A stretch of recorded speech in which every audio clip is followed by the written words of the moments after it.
অরুর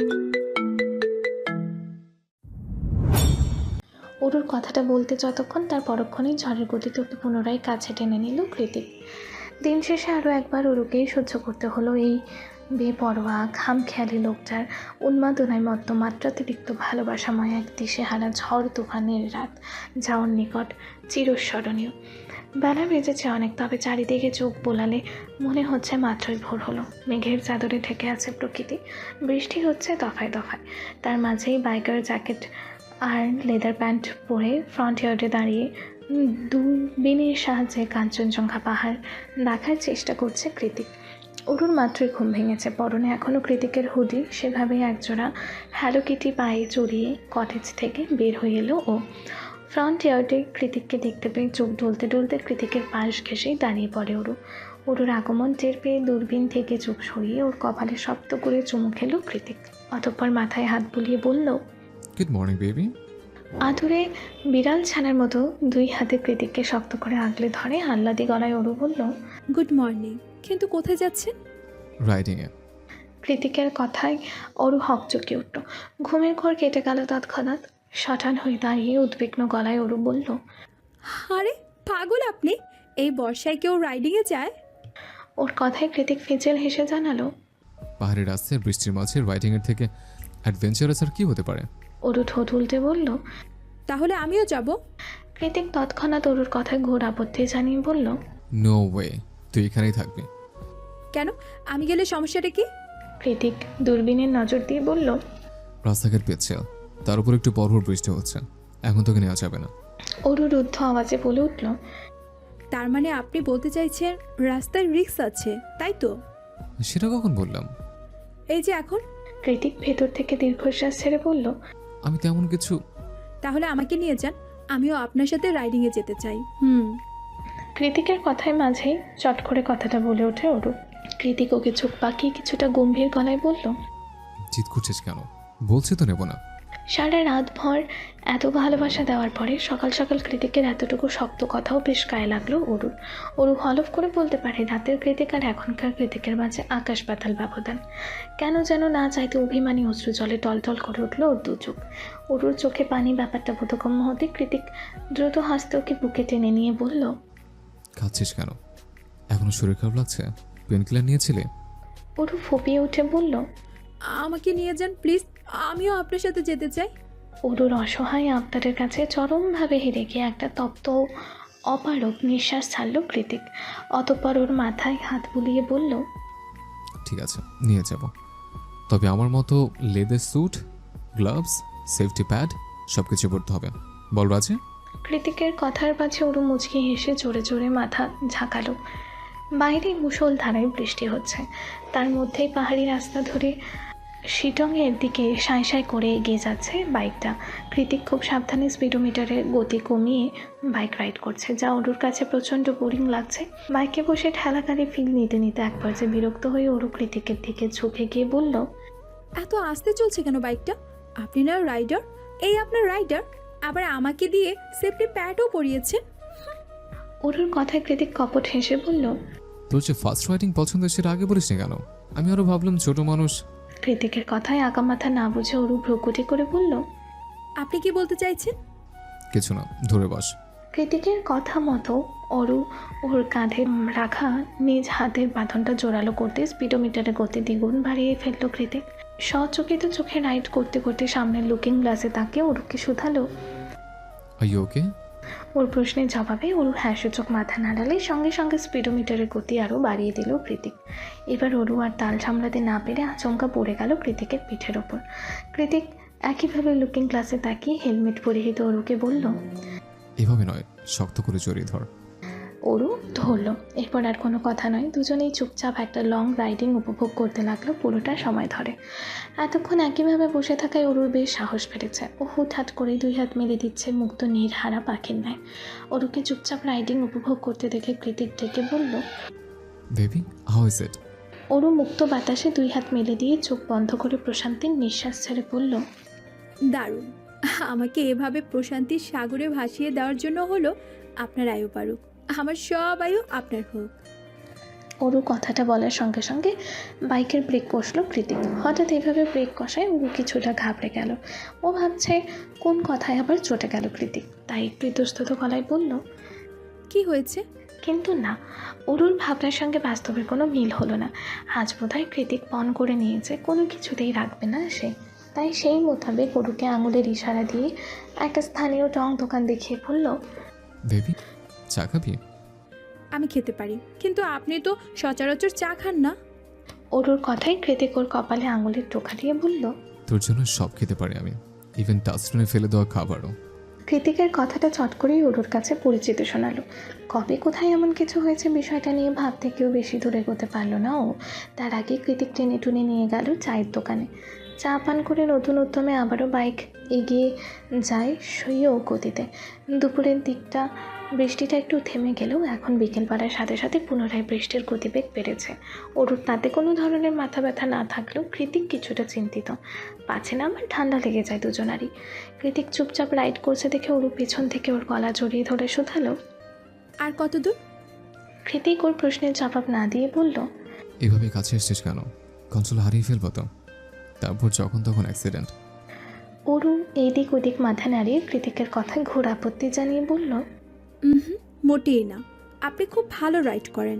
কত মসৃণ, এত দ্রুত চলেছে, তাও আমি একটুও ভয় পাইনি। তাহলে তুমি করে ডাক।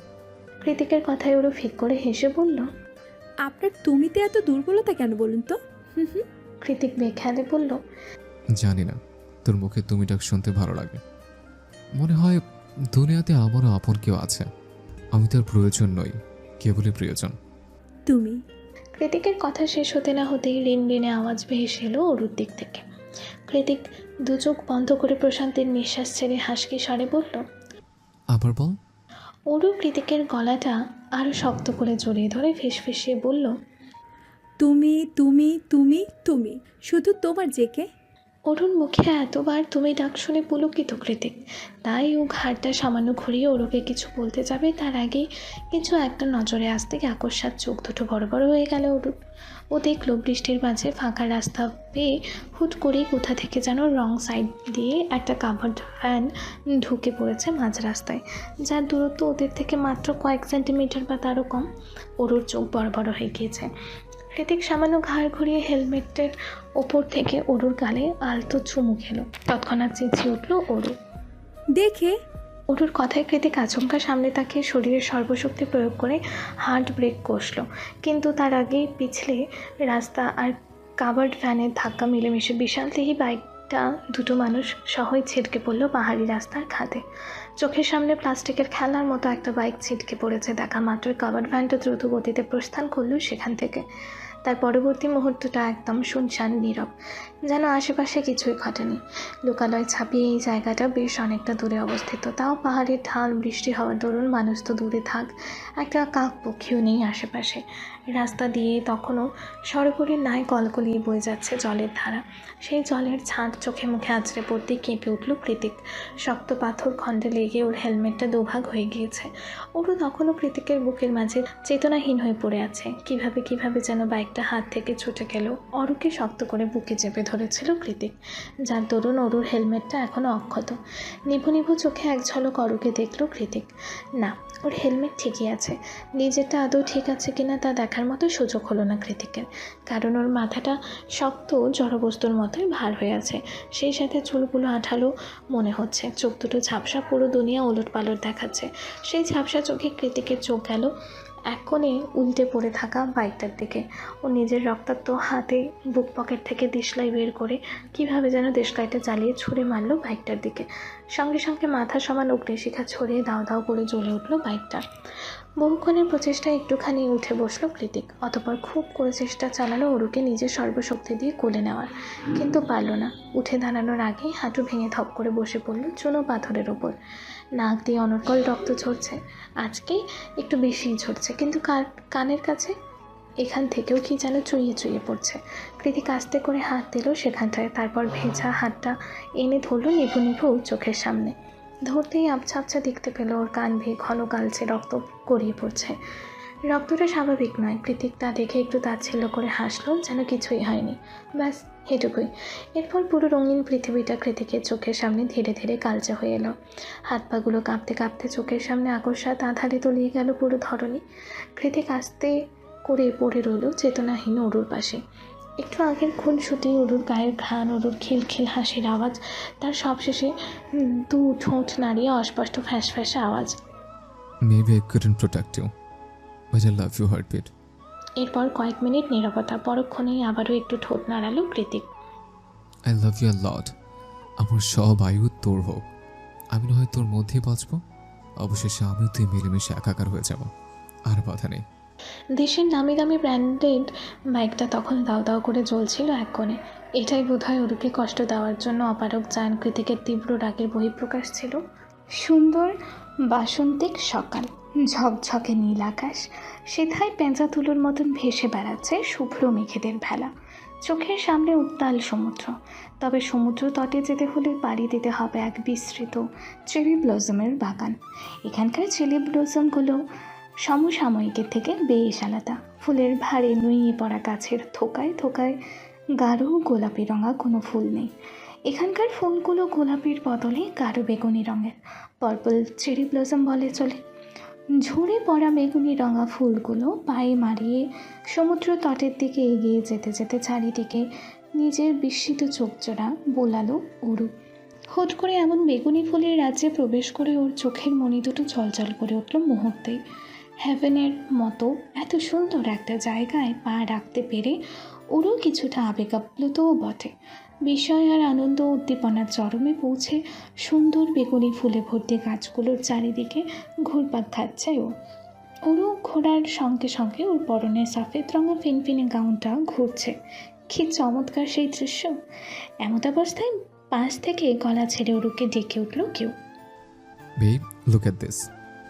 চিরাচরিত ইংরেজি বাক্য আর অতীব পরিচিত সেই সম্বোধন বেবি শব্দটা কর্ণকুহরে পৌঁছানোর সঙ্গে সঙ্গে স্থির হয়ে দাঁড়ালো অরু। কৌতূহল নিয়ে সামনে তাকিয়ে দেখলো প্যান্টের পকেটে দুই হাত গুজে সমুদ্র তটে দাঁড়িয়ে অরুকেই ডাকছে কৃতিক। বরাবরের মতো সেই আবেশিত চাহনি। অরু মাঝে মধ্যে বুঝে উঠতে পারে না কৃতিক কি এই নেশা নেশা চোখ দুটো শুধুমাত্র ওকে ঘায়েল করার জন্যই তৈরি করে, নাকি অন্য কিছু ভেবে পায় না অরু। তবে ওর রহস্য মানবের তীক্ষ্ণ কুটিল আর গম্ভীর চেহারাখানা ছাপিয়ে এই চোখ দুটোতে বরাবরই মায়া খুঁজে পায়ও। আজ বা থেকে কাল নয়, বরং সে প্রথম দিন থেকেই সর্বনাশা চোখ দুটোর মাঝে হারিয়ে যায়ও, ডুব দেয় ভালোবাসার অতল গহ্বরে। এই যেমন এখনও হারাচ্ছে, নিজের ধ্যান জ্ঞান চেতনা সব কিছু ভুলে গিয়ে হারাচ্ছে। কিন্তু পরক্ষণেই কৃতিকের ইশারাতে ভাবনার ছেদ কঠে অরু। ওর চোখ অনুসরণ করে সামনে তাকাতে আকস্মাৎ বিষয় হতবিহ্বল হয়ে পড়ে অরুর দু চোখ। আপনা আপনি ফাঁক হয়ে যায় চমকপ্রদ ওষ্ঠাধর। সেই দিকে তাকিয়ে অরু দেখল চোখের সামনে জল জল করছে এক বিশাল সূর্য ক্যাস্টেল, যার বাইরের দিকটা মার্বেল পাথর আর দামি দামি শ্বেত পাথরের কোটিংয়ে আস্তরিত। এটা দেখে ওর মনে হচ্ছে ও হুট করেই ডিজনিল্যান্ডে পা দিয়ে ফেলেছে। ওই জন্যই তো এত সুন্দর সুন্দর জিনিসগুলো ঘুরছে চোখের সামনে। এবং এটা মোটেও স্বপ্ন নয়, এটা বাস্তব, চিরাচরিত বাস্তব। জায়ান কৃতিক আশেপাশে থাকলে সকল অবস্থাই বাস্তব। সে আশেপাশে থাকলে সকল দুশ্চিন্তা, অবসাদগ্রস্ততা, অশান্তিকে পিছনে ফেলে হাওয়ায় গা ভাসে নির্বিঘ্নে স্বস্তির নিঃশ্বাস নিতে পারে অরু। চেরি ব্লসমের রাস্তা ধরে চোখ বন্ধ করে বিনা দ্বিধায় হেঁটে যেতে পারে বহু ক্রোশ। সবাই তো ঠিক আছে, কিন্তু সাগরের পাড়ে কে বানিয়েছে এমন রাজকীয় ক্যাস্টেল? সেই উত্তরের আশাতেই ঘাড় ঘুরিয়ে কৃতিকের পানে চাইল অরু। পেছনে ফিরে আশ্চর্য হয়ে শুধালো, এটা এত সুন্দর, কে বানিয়েছে এটা? তবে পেছনে ঘুরতে আকস্মাৎ কথার মাঝপথে থেমে গেল অরু, কারণ কৃতিক এখানে নেই। আশ্চর্য, একটু আগে তো এখানে শটান দাঁড়িয়েছিল, এখন কোথায় গেল সে? অরু ভীষণ অবাক চোখে এদিক ওদিক তাকালো। যতদূর চোখ যায় শুধু ধু ধু সমুদ্র তট, আশেপাশে তো দূরে থাক বিস্তার বেলাভূমিতে যত দূর দুই চোখ যায় কোথাও কোনো মানুষের পথচিহ্ন অব্দি নেই। অথচ স্পষ্ট দেখেছে এখানে, এই যে এখানেই দাঁড়িয়ে অরুকে ডাকছিল কৃতিক। অরুর কপালে বিন্দু বিন্দু ঘাম জমেছে, চোখে মুখে অসহায়ত্বের নিদারুণ ছাপ স্পষ্ট। কৃতিককে খোঁজার উদ্দেশ্যে অরু এবার ছুটে গেল পায়ে মারিয়ে ফেলে আসা চেরি ব্লসমের রাস্তার দিকে। কিন্তু হায়, কোথাও তো চেরি ব্লসমের গাছ নেই, উল্টো চারিদিকে খাঁ খাঁ করছে ঝাঁঝালো রৌদ্রোত্তাপ। প্রখর রৌদ্রোত্তাপে গাছপালা শুকিয়ে মরা কাঠে পরিণত হয়েছে। পায়ের নিচের গরম চিকচিকে বালিতে শরীর জ্বলে যাচ্ছে। ওরও দরদরিয়ে ঘামছে। বাম হাতের পেট দিয়ে কপালের বিন্দু বিন্দু ঘামটুকু আলগুছে মুছে ওরও এবার চোখ ফেরালো খানিকক্ষণ আগে রাজকীয় ক্যাস্টেলের দিকে।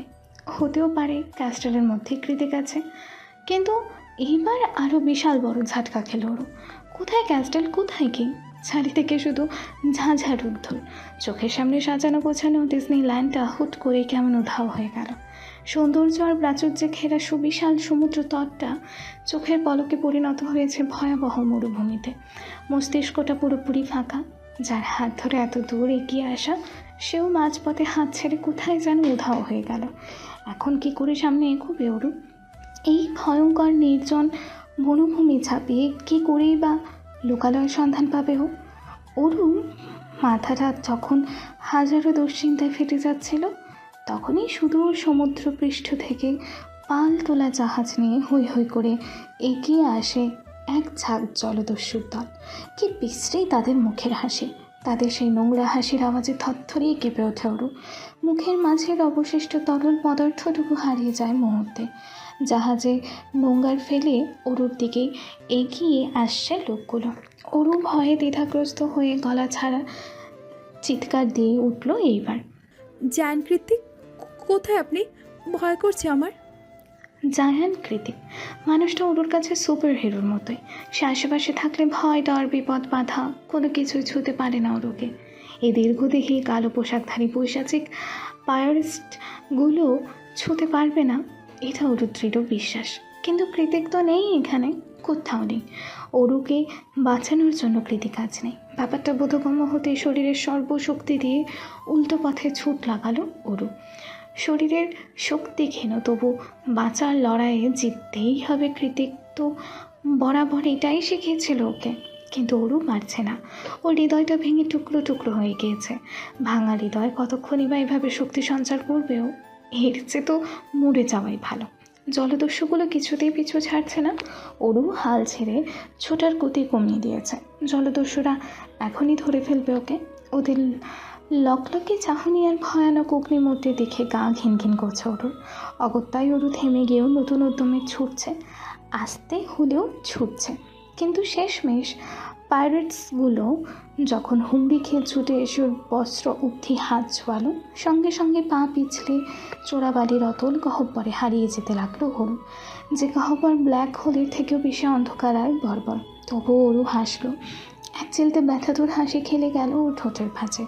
চোরাবালির অতল গহ্বরে তলিয়ে যেতে যেতে অস্ফুটে অরু বলল, জীবনের রাস্তায় কারো হাত ধরে অনেকটা পথ এগিয়ে যাওয়ার পর সেখান থেকে একা একা ফিরে আসাটা খুব কঠিন, অসাধ্যই বলা চলে। আমিও পারিনি এই অসাধ্য সাধন করতে, তবুও শান্তি। তুমি ছাড়া আর কোনো নোংরা হাত আমার শরীরে স্পর্শ করতে পারিনি। তোমার অরু শেষ অবধি তোমার ছিল জায়ান। কথা শেষ করে ওরু যখন শেষবারের মতো চোখ বুঝবে, ঠিক তখনই ওর হাতটা খপ করে টেনে ধরলো কেউ। হাতটাকে শক্ত করে চেপে ধরে ওকে উপরের দিকে টানতে লাগলো ধীরে ধীরে। কে টেনে ধরেছে এভাবে? ওই ভয়ানক দানবীয় লোকগুলো নয় তো? প্রশ্নটা মস্তিষ্কে গিয়ে লাগতেই ছটফট করে উঠল ওরু। নিজের হাতটা বহু কষ্টতে ছাড়ানোর চেষ্টা করতে করতে কৃতিকের নাম ধরে তৎক্ষণাৎ চিৎকার দিয়ে উঠল ও। না! জায়ান কৃতিক, কোথায় তুমি? এক চিৎকারে আচমকা চোখ খুলে প্রচণ্ড জোরে হাঁপাতে লাগলো ওরু। চোখের সামনে গটগট করে ঘুরছে সফেদ রঙা সিলিং ফ্যান। এয়ার কন্ডিশনারটাও ঠান্ডা হাওয়া দিচ্ছে বেশ। চারিদিক শীতল, অথচ ওরু ঘামে ভিজে একাকার। ওর শরীরটা থরথর করে কাঁপছে এখনও। আশেপাশে কোনো কিছু ঠাউর করা যাচ্ছে না। একটু আগে স্বপ্নে দেখা দৃশ্যগুলো চোখের সামনে জীবন্ত, যার তরুণ হাবুড়ের মতো ওঠানামা করছে ওর বক্ষদেশ। শুধু কানে ভেসে আসছে অস্পষ্ট কিছু কথার আওয়াজ। এক্সকিউজ মি মিস্টার কে জায়ান কৃতিক, কাকে খুঁজছেন? একটা শুষ্ক ঢোক গেলে সামান্য ঘাড় ঘুরিয়ে প্রশ্নকারীর দিকে আবছা দৃষ্টি নিক্ষেপ করল ওরু। দেখলো একজন অল্প বয়স্ক সাদা আবরণ পরিহিত পুরুষকে, তার গলায় ঝুলছে স্থেথোস্কোপ। ডাক্তার হবে হয়তো, কিন্তু সে কি প্রশ্ন করলো এটা? ওরু ভ্রু কুচকায়। লোকটা তৎক্ষণাৎ আবারও শুধালো, কাকে খুঁজছেন? আপনার তো জ্ঞান ফিরেছে। আমি আপনার মা আর বড় অপুকে ডেকে আনছি, ওয়েট। কথা শেষ করে লোকটা পেছনে খুলে ওরু আস্তেই করে তার কোনো আঙুলটা টেনে ধরে। ফ্যাঁসফেঁসি অস্পষ্ট আওয়াজে কিছু বলতে চেষ্টা করে, তবে নাকের মধ্যে অক্সিজেন লাগানোর দরুন লোকটা ভালোভাবে শুনতে না পেরে ওরুর মুখের কাছে কিছুটা ঝুঁকে এসে বলল। এবার বলুন। লোকটা মুখের কাছে কান বাড়িয়ে দিতে ওরু বেশ সময় নিয়ে আওড়ালো নামটা। জায়ান কৃতিক কোথায়? অরুর প্রশ্ন শুনে লোকটা ঠোঁট উল্টে অরুর নির্লিপ্ত চোখের দিকে চাইল। কি ভীষণ মায়া চোখ দুটোতে, অথচ সেই মায়া উবেগে নতুন করে জড়ো হয়েছে কাউকে দেখার ব্যাকুল তৃষ্ণা। কিন্তু কাকে, সেটাই তো বুঝতে পারল না ডক্টর তন্ময়। অরু আস্তে করে আবারও শুধালো, কোথায়? ডক্টর তন্ময় এবার বিরক্ত হয়ে বলল, আমি কি করে জানবো সে কোথায়? তাছাড়া আপনি এখনও আইসিইউতে আছেন, জ্ঞান ফিরেছে মাত্র। এবার কেবিনে শিফট করা হবে, তখন যা জানার জেনে নিন নিজের পরিবারের থেকে। লোকটার বিরক্তি ভাব গায়ে মাখল না অরু, উল্টো প্রশ্ন ছুড়ে বলল, আমি কি এখনো দার্জিলিংয়ে? হাতে ফাইল নিয়ে অরুর মেডিকেল রেকর্ডগুলো চেক করতে করতে তন্ময় ভ্রু কুচকে বলে, কিসের দার্জিলিং? আপনি ঢাকায় আমাদের প্রাইভেট নার্সিংহোমে ভর্তি আছেন, তাও আবার গত 1 সপ্তাহ যাবৎ। আর এই যে আপনার জ্ঞান ফিরল। ওরও চোখের পানি ছেড়ে দিয়ে ঠোঁট ফুলিয়ে ডুকরে কেঁদে বলে ওঠে, তাহলে আমার জায়ান কৃতিক কোথায়? উনি ঠিক আছেন তো? কি জায়ান জায়ান করছেন তখন থেকে, আর বাকি অর্ধেক নাম তো আমি উচ্চারণই করতে পারছি না। সে যাই হোক, জায়ান টায়ান এখানে নেই। আপনার মা আজমেরি শেখ ম্যাম আপনাকে এখানে ভর্তি করিয়েছেন, আর আপনি এখন এত স্ট্রেট নিতে পারবেন না। নিজেকে শান্ত করুন। আমি বড় স্যারকে কল দিয়ে জানিয়ে দিয়েছি, উনি এখনই এসে আপনাকে চেক আপ করে জানাবেন। Don't worry. অরু নিজের রাগটা সংযত করে ক্ষীণ গলায় বলল, দার্জিলিং থেকে ফিরে এলাম কি করে, সেটা অন্তত বলুন। কিসের দার্জিলিং, কিসের ফেরা, কি বলছেন? তন্ময় ফাইল চেক করতে করতেই থমকে গেল। সত্যিই তো কেসটা দার্জিলিংয়ের। বাইক অ্যাক্সিডেন্ট হয়েছিল মেয়েটার, তার মানে মেয়েটা একা ছিল না, কিন্তু একে ছাড়া তো আর কাউকে নার্সিংহোমে ভর্তি করানো হয়নি। স্ট্রেঞ্জ। সকল ফর্মালিটিস পূরণ করে অরুকে কেবিনে দেওয়া হয়েছে আজ 2 দিন হলো, আর আজকে অক্সিজেনও খোলা হয়েছে। তবে এক পর্যায়ের ফ্র্যাকচারটা বেশ গুরুতর। ওয়াশরুম কিংবা শাওয়ারে গেলে ক্রেসের ওপর ভর করে হাঁটতে হয়, আর নয়তো বিছানায় শুয়ে দিনরাত্রি যাপন করতে হয়। এক নাগারে ওরও ভেবে পায় না এত বড় একটা অ্যাক্সিডেন্টের পরেও কিভাবে এতটা অক্ষত অবস্থায় রয়েছে। ওর মনে আছে শেষবার যখন ওরা বাইকসহ পাহাড়ের খাদে পড়ে যাচ্ছিল, তখন কৃতিক বাইক ছেড়ে দিয়ে ওকে টান মেরে নিজের বুকের মধ্যে ঢুকে ফেলেছিল, আর তার পরপরই পুরো দুনিয়াটা ঝিম ধরে অন্ধকার হয়ে গেল অরুর দু চোখের পাতায়। আর এখন কৃতিকও চলে গেল ওকে এখানে একা রেখে, যার ফলস্বরূপ মাঝে মধ্যেই ক্রেসটা দেখে ওর তাচ্ছিল্য করে হাসে আর মনে মনে উপহাস করে বলে, আমার বাহুবলী এখানে থাকলে তোকে আর প্রয়োজন হতো না তুচ্ছ কৃষ। কৃতিকের কথা ভাবতেই বুকটা ভার হয়ে গেল ওর। দলা পাকানো কান্নার জোয়ারে আরও একবার ধরে এলো গলাটা। গলগলিয়ে উগড়ে আসা কান্নাটাকে যথাসাধ্য দমিয়ে রাখতে ঠোঁট কামড়ে জানালা দিয়ে বাইরে দৃষ্টি স্থাপন করে অরু। আর ভাবতে থাকে সেদিনের কথা, যেদিন অরুকে আইসিইউ থেকে কেবিনে শিফট করা হয়েছিল। নাকের ছিদ্রতে তখনও আটকে ছিল অক্সিজেনের নল। অরু পিট পিটিয়ে চোখ মেলে যখন দেখছিল সামনে মা আর আপা দাঁড়িয়ে, তখন আর নিজের কান্নার বাঁধ আটকে রাখতে পারেনি অরু। ফুপিয়ে ফুপিয়ে কেঁদে ভিজিয়ে ফেলেছিল চোখের কার্নিশ। অরুকে এইভাবে অস্থির হয়ে কাঁদতে দেখে অরু তাড়াহুড়ো করে এগিয়ে এসে ওর চোখ মুছিয়ে দিয়ে শুধালো, কি হয়েছে বোন আমার, এভাবে কাঁদছিস কেন? কিছু খেতে ইচ্ছে করছে, আপাকে বল। এদিক ওদিক না সুযোগ মাথা নাড়িয়ে ঠোঁট ভেঙে কেঁদে ওঠে অরু বলল, আমার জায়ান কৃতিক কোথায় আপা? আমি তার কাছে যাব। অরুর কথায় মুহূর্তেই উৎকণ্ঠা মিশ্রিত মুখের আদলটা শুকিয়ে এইটুকুনি হয়ে গেল অনুর। ও শুষ্ক ঢোক গেলে অরুর কথায় কিছু একটা প্রত্যুত্তর দেবে, তার আগেই পেছন থেকে আজমেরি শেখ পেপারে মনোযোগ নিবিষ্ট করে বলে ওঠেন, সে ফিরে গিয়েছে। তৎক্ষণাৎ অনু উরুদু বলি চোখে মুখে হাজারো বিস্ময় নিয়ে তাকালো মায়ের পানে। আজমেরি শেখের ভাবভঙ্গিমা তাতে কিঞ্চিত পরিবর্তন হয়েছে বলে মনে হচ্ছে না। তিনি এখনও পেপার পড়ায় বেশ মনোযোগী। মায়ের মুখে এখানে জটিল কথা শুনে ওরও একটু হকচকে উঠে বসতে চাইল। ধীরে ধীরে উঠে বসে উদ্বিগ্ন হওয়ার চেষ্টা করে বলল, ফিরে গিয়েছেন মানে? কোথায় গিয়েছে? আজমেরি শেখ অত্যন্ত স্বাভাবিক ভঙ্গিতে বললেন, তার গন্তব্যে যেখানে সেখানে। সে তো আর সারা জীবন বাংলাদেশে থাকার জন্য আসেনি, কিছুদিনের অতিথি হয়ে এসেছিল, আবার ফিরে গিয়েছে নিজের অসামাজিক জীবনে। তাছাড়া ফিরে যাবারই কথা। তার মতো লাগাম ছাড়া মানুষ গুছিয়ে সংসার করার জন্য বিয়ে করেছে বলে তোমার মনে হয়? মায়ের কথা শুনে হতবাক করু। সবগুলো কথা এখনো মস্তিষ্কে ঠিকভাবে সাজাতে পারছে না, তাই বাইরে থেকে চোখ মুখ স্থির। তবে যেই মায়ের সবগুলো কথা বুঝে আসলো ঠিক তখনই মায়ের কথায় ঘোর আপত্তি জানিয়ে তপ্ত সাজছিল উরু বলল, অসম্ভব। জায়ান কৃতিক আমাকে রেখে কোথাও যাবে না। তাছাড়া উনি তো আমাকে ছাড়া থাকতেই পারে না। মেয়ের কথা শুনে চোয়াল শক্ত হয়ে এলো আজমেরি শেখের। তিনি তৎক্ষণাৎ কিঞ্চিত খেঁকে উঠে বললেন, মায়ের সামনে এসব বলতে লজ্জা লাগছে না তোমার, বেয়াদব মেয়ে? একটা অভদ্রের সাথে দিনরাত থেকে অভদ্রে পরিণত হয়েছ। তাছাড়া যার জন্য এত আহাজারি করছো সে তোমাকে রেখে সেই কবেই ফিরে গিয়েছে। যদি ফিরে নাই যেত তাহলে তার বন্ধু বান্ধব কাউকে তো অন্ততপক্ষে দেখতে পেতে। কেউ আছে এখানে? মায়ের চড়াও মেজাজে একটুখানি লাগাম টানতে এবার মুখ খুলল অনু। সে আজমেরি শেখের দিকে তাকে গলা খাদি নামিয়ে বলে ওঠে, আহ মা, ওর অসুস্থ, এখন তো একটু থামো, সুস্থ হলে সব বলা যাবে। দুই মেয়ের দিকে গম্ভীর চাহনি নিক্ষেপ করে কেবিন থেকে বেরিয়ে যেতে যেতে আজমেরি শেখ অনুকে উদ্দেশ্য করে বললেন, জায়ান কৃতিক যে সত্যি সত্যি চলে গিয়েছে সেটা তোমার বোনকে এবার বোঝাও।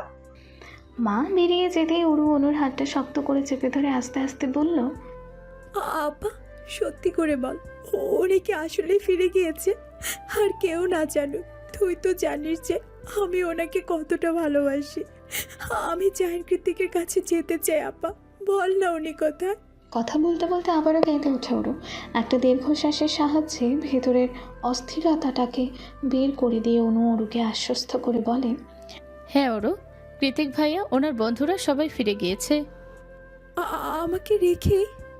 সফেদ বিছানার চাদরটা শক্ত হাতে খামচে ধরে দু চোখের প্লাবনে বুক ভাসালো ওরু। ওর এমন ব্যথাতুর কাঁদে সহ্যই হলো না অনুর, তাই তাড়াহুড়ো করে বোনকে বুকের মধ্যে নিয়ে অজস্র সান্ত্বনা দিতে শুরু করলো অনু। অনুর কাঁধে মুখ লুকিয়ে ওরু শব্দ করে কাঁদতে কাঁদতে বলল, এটা তো কথা ছিল না আপা, উনি আমাকে রেখে কেন চলে গেল? কিভাবে পারলো আমাকে এভাবে হসপিটালে রেখে চলে যেতে? উনি কি মানুষ? মা ঠিকই বলে উনি একটা অমানুষ। শান্ত হ বোন আমার, এতটা উত্তেজিত কেন হচ্ছিস? তোর শরীরটা দুর্বল। অনু বারবার একই কথা বলে অরুকে শান্ত করতে চাইছে, কিন্তু কাজ হচ্ছে না। কৃতিকের জন্য অরুর জান বেরিয়ে যাচ্ছে। এক পর্যায়ে রোগীর এহেন কান্নাকাটি শুনে ছুটে আসে নার্স। পরক্ষণে তারাই ইঞ্জেকশন দিয়ে ঘুম পাড়ায় অরুকে। সেই ঘটনার আজ 2 দিন হতে চলল। কৃতিকের আর কোনো খোঁজ খবর পায়নি অরু। কী করেই বা পাবে? নিজেই সারাদিন ইঞ্জেকশনের ওপর ছিল, খোঁজ নেওয়ার সময় কোথায়? আর এখন যখন একটু একটু সুস্থতার দিকে ধাবিত হচ্ছে তখনও কৃতিক ওর খোঁজ খবর নিচ্ছে না। এটা কি মানা যায়? ওরও মানতে পারছে না কিছুতেই, তাই তো বাইরে তাকিয়ে অঝোর ধারায় অশ্রু বিসর্জন দিয়ে যাচ্ছে এক মনে। একটা দুঃস্বপ্ন, এক রাস অস্থিরতা আর এক বুক কান্না, এভাবেই সারাদিন কেটে যায় ওরুর। সে বেলা ঠিক কতক্ষণ কেঁদে ভাসিয়েছিল জানা নেই ওর।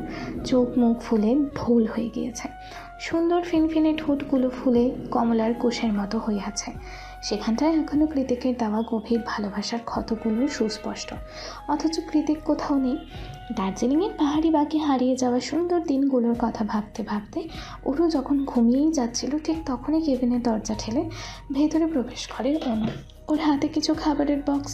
অনু খাবারের বক্সগুলোকে একপাশে টেবিলে গুছিয়ে রাখতে রাখতে ওরুকে বলল, সরি রে, তোর পছন্দের খাবারগুলো বানাতে বানাতে দেরি হয়ে গেল।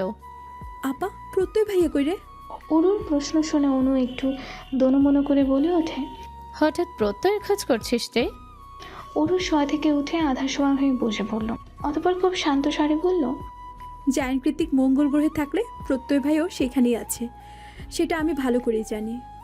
অনু একটা শুষ্ক ঢোক গেলে বলল, হ্যাঁ ঠিকই বলেছিস, প্রত্যয় কৃতিক ভাইয়ের সাথে ফিরে গিয়েছে। তাহলে তোকে নেয়নি কেন? অরুর কথায় অনু একটু ইতস্তত কণ্ঠে অরুর ওপর জোর খাটিয়ে বলল, বারে, তুই এখানে অসুস্থ, হসপিটালে পড়ে থাকবি আর আমি তোকে রেখে বিদেশ চলে যাব? এটা হয় বল? অনুর কথায় দীর্ঘশ্বাস ছাড়ল অরু। পরক্ষণেই হাত বাড়িয়ে বলল, আপা তোর ফোনটা দে তো। কি করবি? আমার কাছে তো কৃতিক ভাইয়ের নাম্বার নেই। অনুর ইতস্তত কণ্ঠস্বর শুনে অরু ভ্রু কুচকে বলল, এমন করছিস কেন? আছে, প্রত্যয় ভাইকে কল দেব, এখন দে। ওরও এমনভাবে ফোন চাইলো যে অনুর করণীয় আর কিছু নেই। অগত্যা নিজের ফোন বাড়িয়ে দিল ওরুর হাতে। ফোন পেয়ে ওরু সবার আগে কল দিল কৃতিকের ইউএসএর নাম্বারে, কিন্তু দুর্ভাগ্যবশত নাম্বারটা বন্ধ। তাই এবার দ্বিতীয় কলটা ঢুকলো প্রত্যয় নাম্বারে। আর সব সময়ের মতোই কৃতিক ফোন না তুললেও আদর্শ স্বামীর মতো দুইবার রিং হওয়ার সঙ্গে সঙ্গেই ফোন তুলল প্রত্যয়। এর পাশ থেকে উরু কিছু বলার আগে প্রত্যয় তাড়া দিয়ে বলল, হ্যাঁ জান বলো, আমি একটু ব্যস্ত আসলে। কৃতিক ভাই। হ্যালো। অনুর বদলে উরুর কণ্ঠস্বর শোনা মাত্রই থেমে গেল প্রত্যয়। তারপর দুই পাশেই কিছুক্ষণ নীরবতা। প্রত্যয় চুপ হয়ে আছে দেখে উরু আগ বাড়িয়ে বলল, ভাইয়া শুনতে পাচ্ছেন? প্রত্যয় চটজলদি প্রত্যুত্তর করলো উপাস থেকে। হ্যাঁ ওরও কিছু বলবে? প্রত্যয়ের আশকারা পেয়ে উরু চাপা দীর্ঘশ্বাস ছাড়লো। অতঃপর জিভ দিয়ে অধর ভিজে কান্নাগুলো গলায় আটকে রেখে বলল, ওনাকে দিন, বলুন আমি কথা বলতে চাই। অরুর কথার বিপরীতে প্রত্যয় নির্লিপ্ত কণ্ঠে বলল, ওরও ভাই তো মিটিংয়ে আছেন, বুঝতেই তো পারছো, মাত্র দিন 10 হলো আমেরিকা ফিরেছে, সময়টা ব্যস্ত তার। অরু শক্ত গলায় প্রত্যয়কে থামিয়ে দিয়ে বলে ওঠে, বলুন যে আমি কথা বলবো, আমার চাইতে ইম্পর্টেন্ট ওনার জীবনে আর কিচ্ছু নেই, থাকতে পারেও না। প্রত্যয় একটা দীর্ঘশ্বাস ছেড়ে বলল, ভাই সত্যি তোমার সাথে কথা বলতে আগ্রহী নয় ওরু। তুমি কি খেয়াল করোনি যে ভাই তোমাকে ফেলে চলে এসেছে? এখনো বিশ্বাস হচ্ছে না? ঠিক আছে দাঁড়াও, ভাইকে মিটিংয়ের মাঝখানে এই ফোন হ্যান্ড ওভার করছি, বাট সবার মাঝে তোমাকে উল্টাপাল্টা বললে আমার কিছুই করার নেই। এবার সত্যি সত্যি দমে গেল ওরু। ঠিকই তো, সবাই একই কথা বলছে। কৃতিক ইচ্ছে করে ওকে ফেলে রেখে চলে গিয়েছে, আর এখন ফোনটাও তুলছে না, কথাও বলতে চাইছে না। এই দূরত্বের কারণ জানা নেই ওরুর, কিন্তু কৃতিক যে ওকে স্পষ্ট সবার সম্মুখে ইগনোর করেছে, এড়িয়ে যাচ্ছে, সেটা ভালোই বুঝতে পারছে ওরু। তাই প্রত্যয়কে তৎক্ষণাৎ থামিয়ে দিয়েও বলল, লাগবে না, থাক। বলবেন সময় হলে অন্তত একটা কল দিয়ে যাতে যোগাযোগ করে, আমি অপেক্ষা করব। ঠিক আছে। ছোট্ট করে উত্তর দিয়ে পিক পিক আওয়াজে কল কেটে দিল প্রত্যয়। কথা শেষ হলে অনুর দিকে ফোনটা বাড়িয়ে দিয়ে অরু ছলছল চোখে মেঝের দিকে তাকিয়ে বলে ওঠে, আপা, জায়ান কৃতিক তাহলে সত্যি আমাকে রেখে চলে গিয়েছে, আর এখন আমার সাথে কথাও বলতে চাইছে না। কি দোষ করলাম আমি আপা? সব কিছু তো ভালোই চলছিল, তাহলে হঠাৎ এভাবে অবহেলা করার কি মানে আছে বল না? বোনের চোখ থেকে চোখ সরিয়ে ঘুরে দাঁড়িয়ে অনু গাঢ় গলায় বলল, আগেই বলেছিলাম তোকে, কৃতিক ভাইয়ের মানুষটা সুবিধা না, শুনিসনি তুই? প্রেমের তোপে নিজের শরীর হৃদয় সব কিছু তাকে দিয়ে এখন নিজের সর্বস্ব হারিয়ে বসে আছিস। অনুর কথার পাছে ওরু শুধুই চুপচাপ চোখের জল ফেলল। ওরা এই মুহূর্তে বলার মতো কিছুই নেই। কাকে নিয়েই বা বলবে? যে ওকে হসপিটালে ফেলে রেখে সে সুদূর আমেরিকায় ফিরে গিয়েছে, তাকে নিয়ে?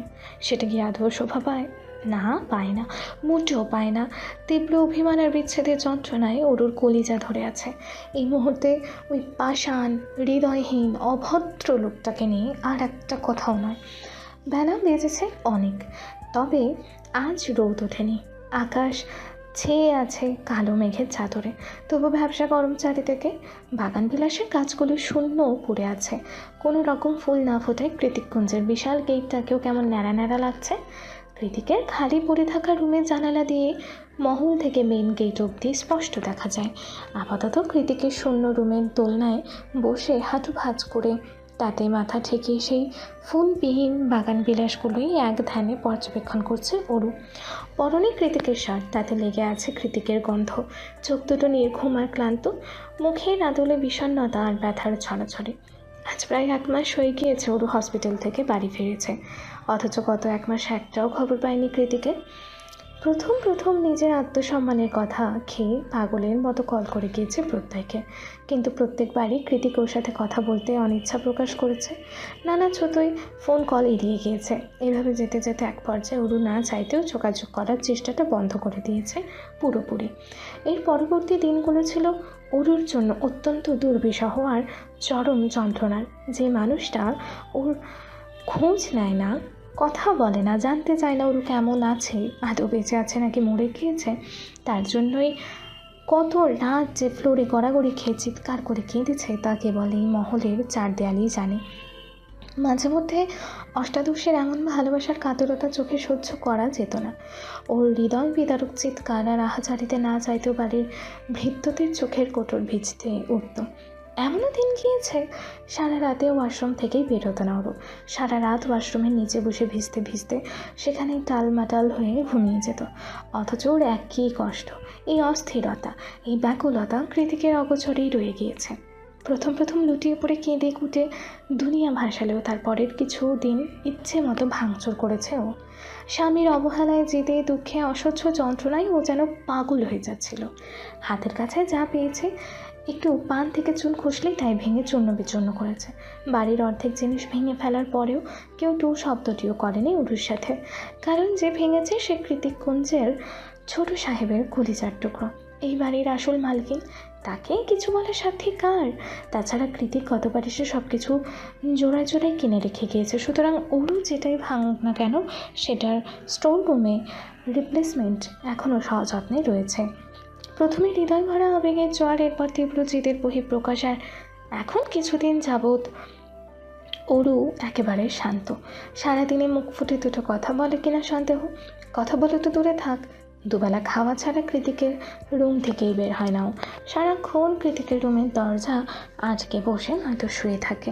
মাঝে মধ্যে কাঁদে, দীর্ঘশ্বাস ছেড়ে বুকের ব্যথা সংবরণ করে, তবে সেটা সবার আড়ালে নিঃশব্দে। ছোট মস্তিষ্কটা কখনো কখনো কষ্টে কেটে যায়, কখনো বা অভিমানে। তবে আজকাল অরু নিজেকে সামলে নিতে চাইছে।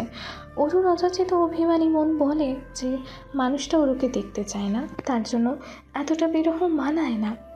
হি doesn't even deserve it fucking. কৃতিককে সবচেয়ে খারাপ গালিটা দিয়েও মন ভরছে না ওর।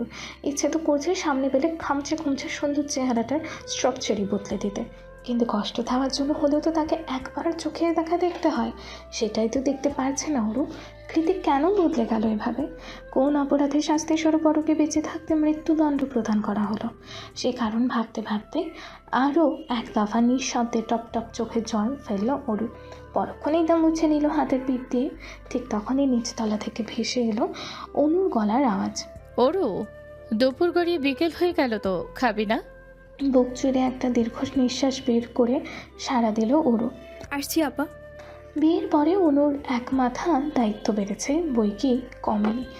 এখন ওর সংসার হয়েছে দুটো সংসারে সমান তালে সামলাতে হয় অনুকে। তার ওপর ভার্সিটি তো আছে, প্রতিদিন অন্তত দুবার করে এই বাড়ি ও বাড়ি করতে হয় ওকে।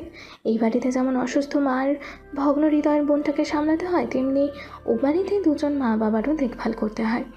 এত দায়িত্ব পালন করেও অনুর সুখের অভাব ছিল না, যদি না চোখের সামনে নিজের ছোট্ট বোনটাকে এইভাবে তিলে তিলে শেষ হয়ে যেতে দেখতে হতো। এখন ভালোই ভালোই অরুটা নিজেকে সামলে নিতে পারলেই হলো, সেই ভেবেই আপাতত স্বস্তির নিঃশ্বাস ত্যাগ করলো অনুর কথা মতো খেতেই বেরিয়েছিল অরু, কিন্তু করিডোরের মাঝপথে মায়ের রুম থেকে ভেসে আসা কিছু কথোপকথন শুনে আকস্মাৎ থমকে গেল অরুর পা। ভেতরে মামি কিছু কথা বলছে হয়তো, যা স্পষ্ট নয়।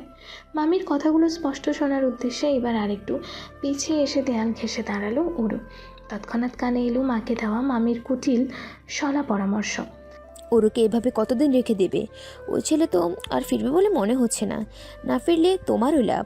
এখন ভালোই ভালোই ওরুর বিয়েটা দিয়ে দাও। কিন্তু আজমেরি শেখের চিন্তিত কণ্ঠস্বর শোনা গেলে জাহানারা পুনরায় মাকে আশ্বস্ত করে বললেন, জানি মেয়ে তোমার সতী সাবিত্রী নেই, তার উপর অনুর বিয়ের দিন সকলের সামনে ভরা মজলিসে যা খেল দেখালো ওই ছেলে, তারপর আর পাত্র পাবেও না ওর জন্য। তার চেয়ে বরং একটা কাজ করো, আমার রেজার সাথে না হয় ওরুর বিয়েটা, না মানে আমি মুখ থেকে একবার বললে আমার ছেলে কিন্তু না করবে না। তাতে তোমার মেয়ে যতই অন্য ছেলের সাথে শুয়ে থাকুক, আমার ছেলে আমার কথা। এক্ষুনি থামো মামি। অরুর কঠিন আওয়াজে এক প্রকার লাফিয়ে উঠল জাহানারা। তিনি হকচকে পেছনে তাকাতেই দেখলেন অরুর অনমূর্তি ধারণ করে তার দিকেই তাকিয়ে আছে। আমার মায়ের কানে সীসা ঢালা বন্ধ করো। আজমেরি শেখ মেয়ের মুখের দিকে তাকিয়ে আছেন শুধু। এই মুহূর্তে অরুকে কিছু বলতে কেন যেন সায় দিচ্ছে না তার মন, তাই বললেনও না, চুপচাপ বসে রইলেন শুধু। ওদিকে অরুর চাউনিতে ভেতরে ভেতরে একটু ভীত হলেও উপরে মেয়েকে সাহস ধরে রেখে জাহানারা চোখ রাঙিয়ে বললেন, বিয়াদব মেয়ে, আড়ি পেতেছিস কেন? অরুণ নিজের চোয়ালটা শক্ত করে তেতো গলায় বলল, হাড়ি পেতে বেশ করেছি। আমার স্বামীর বাড়িতে আমার যা ইচ্ছে হবে আমি তাই করব। তুমি বলার কে? দ্বিতীয়বার যদি আমার বাড়িতে এসব বস্তা পচা বিয়ের আলাপ শুনেছি, তাহলে এই বাড়িতে তুমি আর জায়গা পাবে না মামি। আর তোমার ছেলের জন্য যদি এতই মেয়ের অভাব হয়, তাহলে আমাকে বলো,